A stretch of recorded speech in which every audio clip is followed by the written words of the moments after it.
Hey guys, how's it going? Welcome to my video. Just want to give you guys some tips if you guys have this issue that I had a couple of days ago. Basically, I went to IHOP to pick up some food and got back in my truck and tried to start it, and it cranked, but it wouldn't start. It cranked, but it wouldn't start. It wouldn't turn over, is what I'm saying. It wouldn't turn over. It would crank, but it wouldn't turn over. So that was the problem I had. Just want to give you guys some troubleshooting steps. You guys are having this issue right now watching this video.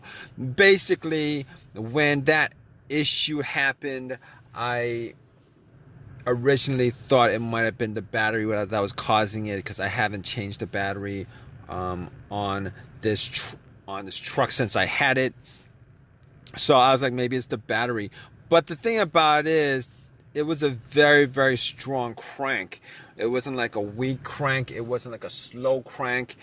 It was a very strong crank. Every time I would, try to start it, it would crank up. So I thought it might have been the battery, but because of that reason, I had my downstairs the battery. But just for the sake of troubleshooting, because situations like that, I would prefer an easier fix than a harder fix. So I turned on my headlights, went out and try to make out if it was, if it was kind of dim, but the headlights were very, very bright.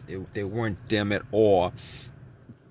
And at that point, I kind of knew that it probably wasn't the battery. So what I did afterwards was, the obvious thing was I popped the hood and opened up the hood just to make sure there was no issues that was apparent.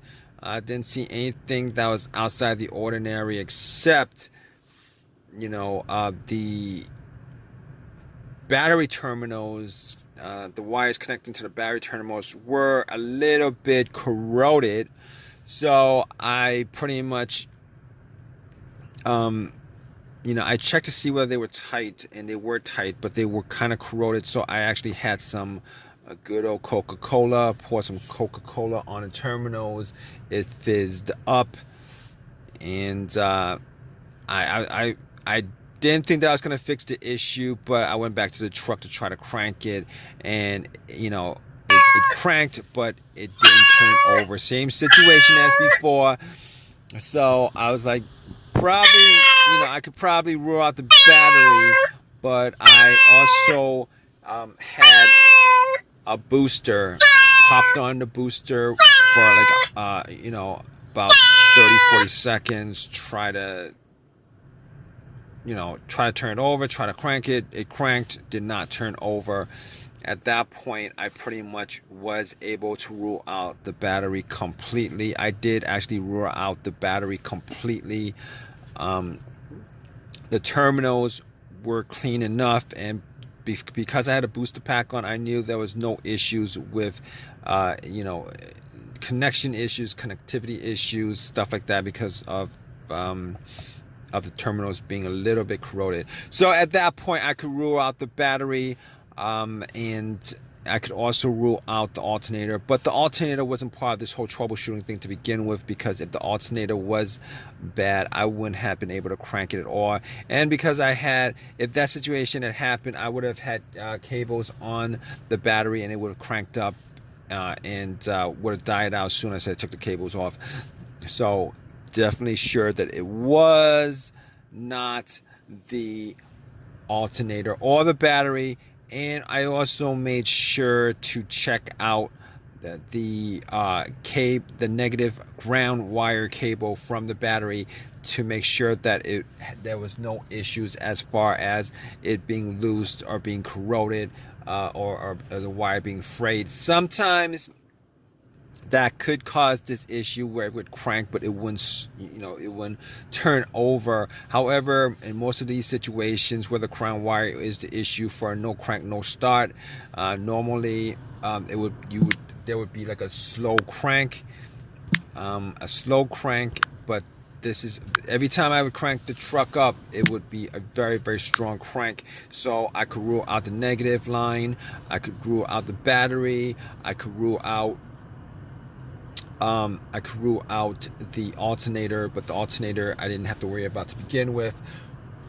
Okay, so basically on top, so I got back into the truck and I thought about, okay, there's no check engine light, right? There's no check engine light. Didn't have a check engine light at all.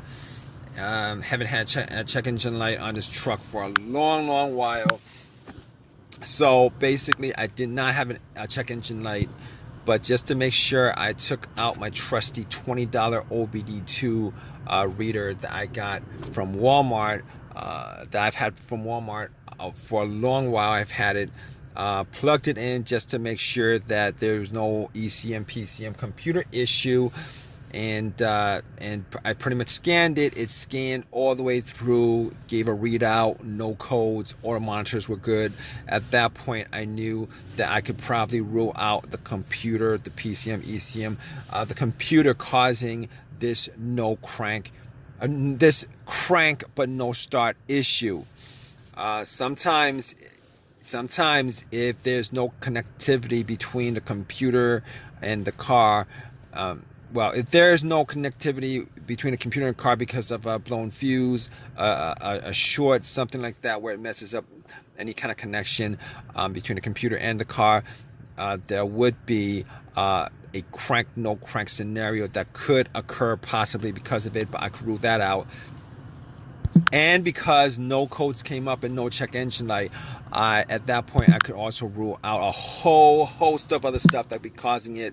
I could rule out everything that has a sensor connected to it, which is the mass airflow sensor. The mass airflow sensor could be causing this issue, but since I had no check engine light, it didn't come up as a code. I could rule that out.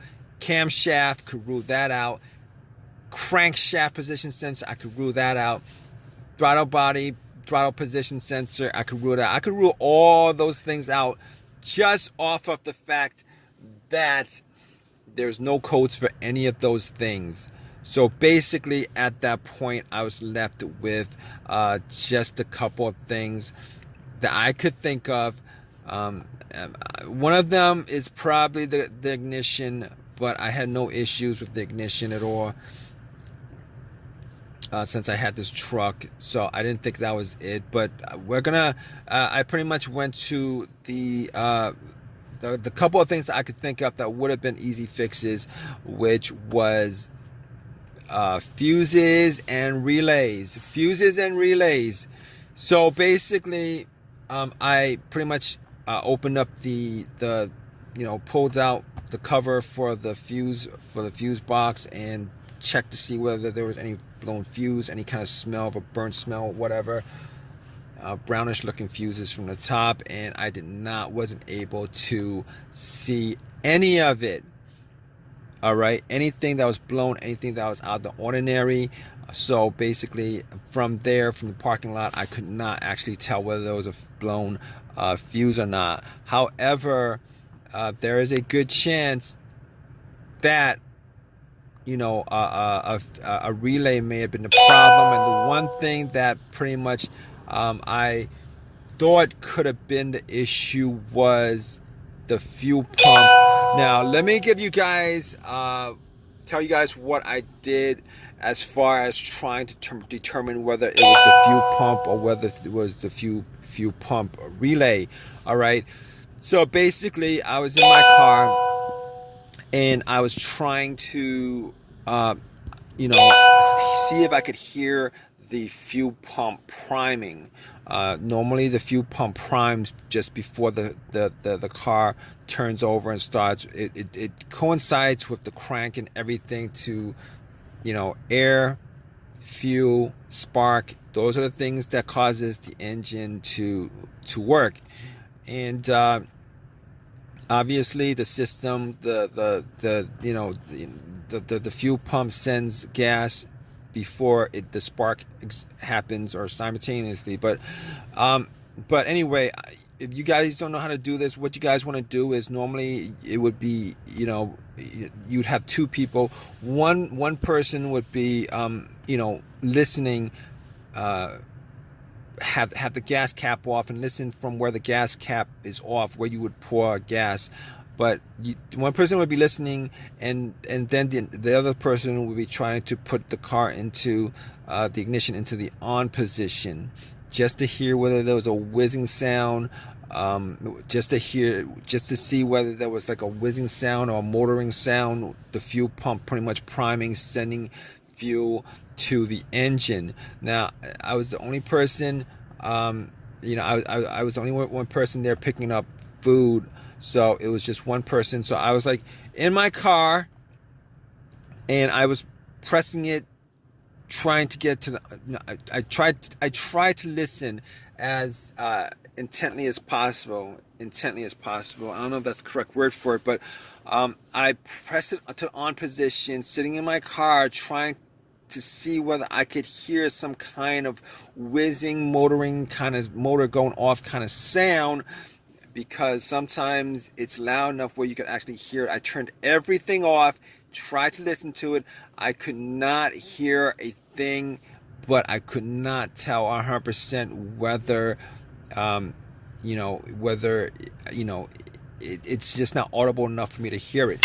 So what I did was, I went out, and if you guys are in this situation and you guys can't really listen, hear it, okay, so I tried to find the relay for the fuel pump, and I swapped it out with another relay, a similar relay with the same numbers. It's the same relay, but it's a different relay. I found, I don't know what component of the truck that relay worked for, but I actually swapped out the relay and tried to start it. It would still crank, but would not turn over. At that point, I really thought it was probably either the fuel filter or the fuel pump itself, and was not able to fix the issue at the parking lot. Had myself a couple of sandwiches, called AAA. They spent 2 hours picking up my car, got it home, and then when I got back home, I actually redid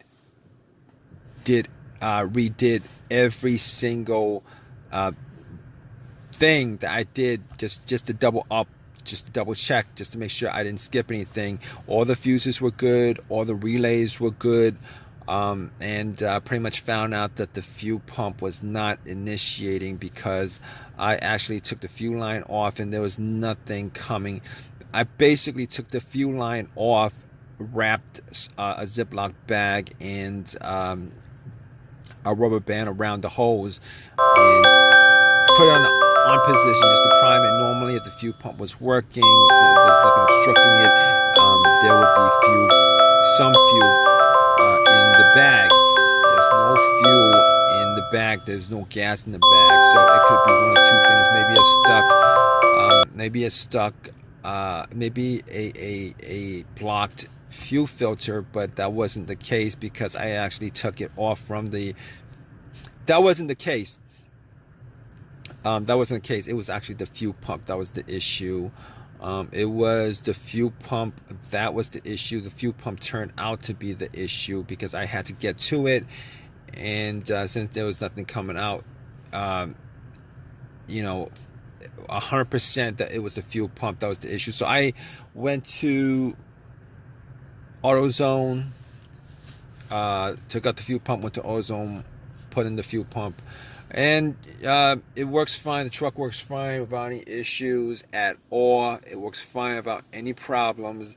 It took me after it was installed, it took me a couple of I had to press the accelerator a couple of times before it actually started up when I cranked it. But once that happened, I turned off, turn on again, it cranked up without any issue whatsoever. So if you guys are in this situation right now and you guys are looking for a way to figure out what that no crank what that crank and no start situation is. Just pretty much you guys can figure it out, like 90% of what might be causing, if you guys actually went down the list of everything I did pretty much to troubleshoot my particular situation.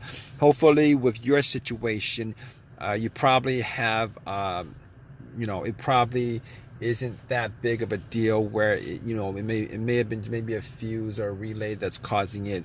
But regardless, you guys have any comments, please leave your comments in the comment section. If this has helped you guys out in any way, please give me a thumbs up, please subscribe. All right guys, take care.